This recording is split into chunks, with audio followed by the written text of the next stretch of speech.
Plantear esta cuestión es resolverla, venerables hermanos. Esta gravísima obligación incumbe directamente a todos los pastores de almas.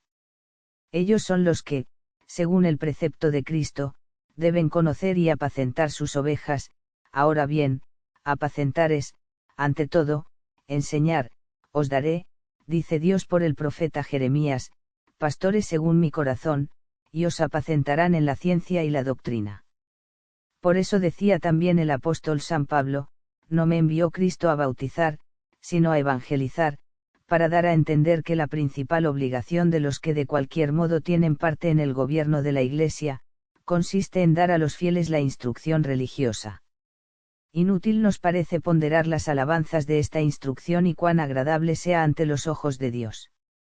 La limosna que damos al pobre para aliviar sus necesidades es ciertamente muy grata a Dios, pero ¿quién podrá negar que han de serle mucho más gratos el deseo y el trabajo con que nos consagramos, no ya al alivio de las miserias transitorias del cuerpo, sino de las eternas necesidades del alma? Por medio de la enseñanza y de la exhortación nada puede haber más deseable, nada más agradable para Cristo, Salvador de las almas, que dijo de sí mismo por el profeta Isaías, a evangelizar a los pobres me ha enviado. Y aquí es del caso, venerables hermanos, dejar bien en claro que no puede haber para el sacerdote obligación más grave, ni vínculo más estrecho que este. ¿Quién negará que en el sacerdote, a la santidad de la vida, debe unirse la ciencia a los labios? Del sacerdote custodiarán la ciencia. Y en realidad la Iglesia la exige severísimamente en los que han de ser elevados al sacerdocio. Pero, ¿por qué razón? Porque el pueblo cristiano espera de ellos el conocimiento de la luz divina, y porque Dios los destina para propagarla, y de su boca aprenderán la ley, porque es el ángel del Señor de los ejércitos. Por eso el obispo, en la sagrada ordenación, dirigiéndose a los presbíteros ordenados, dice, sea vuestra doctrina medicina espiritual para el pueblo de Dios, sean providos cooperadores nuestros, que, meditando día y noche en su ley, crean lo que leyeren y enseñen lo que creyeren. Y si no hay sacerdote alguno a quien esto no concierna, ¿qué diremos de aquellos que, revestidos de la potestad de jefes, ejercen el cargo de rectores de almas en virtud de su misma dignidad y, podría decirse, de una especie de solemne pacto deben, en cierto modo, equipararse a aquellos doctores y pastores elegidos por Cristo para evitar que los fieles, como débiles niños, sean arrastrados por los vientos de nuevas doctrinas inventadas por la maldad de los hombres, y para hacer que, adultos y fuertes en la verdad y en el amor, permanezcan en todo unidos a Cristo que es su cabeza. Por esta razón, el Santo Concilio de Trento, al tratar de los pastores de almas, declara que su principal y más grave obligación es enseñar al pueblo cristiano. Por eso les manda que, prediquen al pueblo en los domingos y fiestas más solemnes, por lo menos, y durante el Adviento y la Cuaresma, lo hagan diariamente o, al menos 3 veces por semana. Y, no contento con esto, agrega que están obligados también los párrocos, por lo menos en esos mismos domingos y días festivos, a instruir a los niños, por sí mismos o por otros, en las verdades de la fe, y a enseñarles la obediencia a Dios y a sus padres. Y, si se trata de administrar los sacramentos, manda que a cuantos los han de recibir se les dé a conocer en lenguaje claro y sencillo su eficacia. Estas prescripciones del Santo Concilio fueron breve y distintamente compendiadas y definidas en las siguientes palabras de la Constitución, et siminime, de nuestro predecesor Benedicto XIV. 2 cargas principalísimas fueron impuestas por el Concilio de Trento a los que tienen cura de almas. La primera, que prediquen al pueblo en los días festivos sobre las cosas divinas; la segunda, que instruyan a los niños y a todos los ignorantes en los rudimentos de la fe y de la ley de Dios.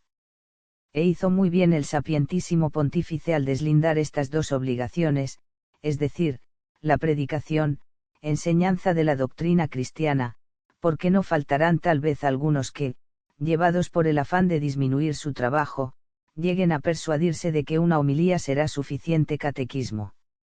Lo cual es, ciertamente, un error bien manifiesto,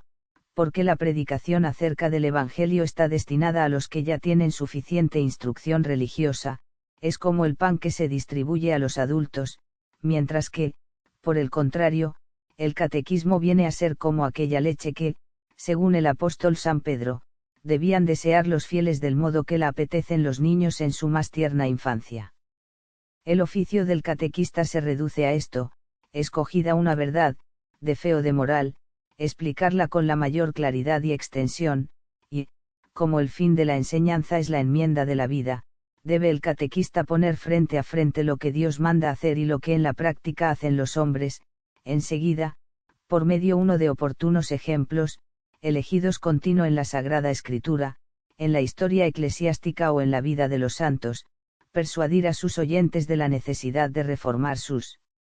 costumbres, mostrándoles cómo con la mano el modo de efectuarlo, concluir, finalmente, con una exhortación al aborrecimiento y la fuga del vicio, y al amor y práctica de la virtud. No ignoramos, es cierto, que este oficio de enseñar la doctrina cristiana es por muchos tenido en menos, como cosa de poca monta y tal vez inadecuada para captarse el aura popular, pero nos creemos que solo pueden pensar así los que ligeramente se dejan llevar por las apariencias más que por la verdad. No escatimamos, naturalmente, nuestra aprobación y alabanza a los oradores sagrados que, inflamados por el celo de la divina gloria, se consagran a la defensa de la fe o a la glorificación de los santos, pero esa obra exige un trabajo previo, el trabajo de los catequistas. Si éste falta, falta el fundamento y en vano trabajarán los que edifican la casa. Atildadísimos discursos, aplaudidos como preciosísimas joyas literarias, no logran muchas veces otro fruto que halagar gratamente los oídos, dejando absolutamente frío el corazón. Por el contrario, la instrucción catequística, aun la más humilde y sencilla, es como aquella palabra de Dios, de la cual dice el mismo por Isaías: ahí como la lluvia y el rocío que descienden del cielo no toman allí, sino que alegran la tierra, la empapan y fecundan, y dan fruto al que siembra y pan al que come, así también será la palabra salida de mi boca, no volverá vacía, sino que hará lo que yo quiero y fructificará en la misión que le he confiado. 16. De igual modo pensamos respecto de los sacerdotes que, para ilustrar las verdades de la religión, se dan a escribir gruesos volúmenes, nada más justo que tributarles por ello el más cumplido elogio.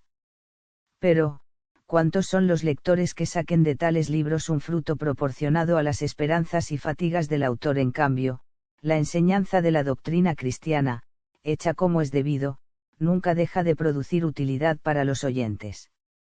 Porque, a la verdad, y lo repetimos para inflamar el celo de los ministros del Señor, hay un grandísimo número de cristianos, que va creciendo aún de día en día, que o están en la más absoluta ignorancia de la religión, o tienen tales nociones acerca de Dios y la fe cristiana que, sin embargo de estar rodeados por la esplendorosa luz de la verdad católica, viven como si fueran idólatras.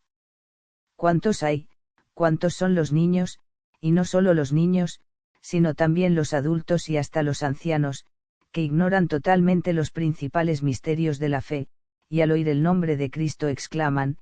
¿quién es? Para creer en él.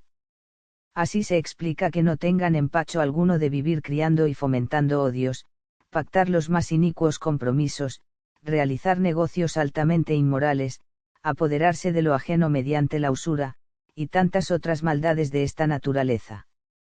Así se explica que, ignorando la ley de Cristo, que no solo condena las torpezas, sino hasta el deseo o pensamiento voluntario de cometerlas, aunque por cualquier causa extraña vivan alejados de los placeres obscenos, acepten sin reparo tales y tantos torpísimos pensamientos, que verdaderamente multiplican sus iniquidades sobre los cabellos de su cabeza. Y esto sucede, es necesario repetirlo, no solo en los campos o entre el mísero populacho, sino también, y quizás con mayor frecuencia, entre las clases elevadas, entre aquellos a quienes la ciencia hincha, que, envanecidos por su falsa sabiduría, creen poder reírse de la religión y blasfeman de todo lo que ignoran. Ahora bien, si es inútil esperar fruto de una tierra donde nada se ha sembrado, como pretender que se formen generaciones morales, si no han sido oportunamente instruidas en la doctrina cristiana, de donde con razón deducimos que, si tanto languidece hoy la fe, hasta quedar en muchos casi extinguida, es porque, o se cumple mal con la obligación de enseñar la religión por medio del catequismo, o totalmente no se cumple. Sería, en verdad, muy pobre y torpe excusa la del que alegase que la fe es un don gratuito que a cada uno se nos infunde en el bautismo, porque, si bien es cierto que todos los bautizados en Cristo quedamos enriquecidos con el hábito de la fe, ese germen divinísimo no crece. Y forma grandes ramas por sí solo y como por virtud innata.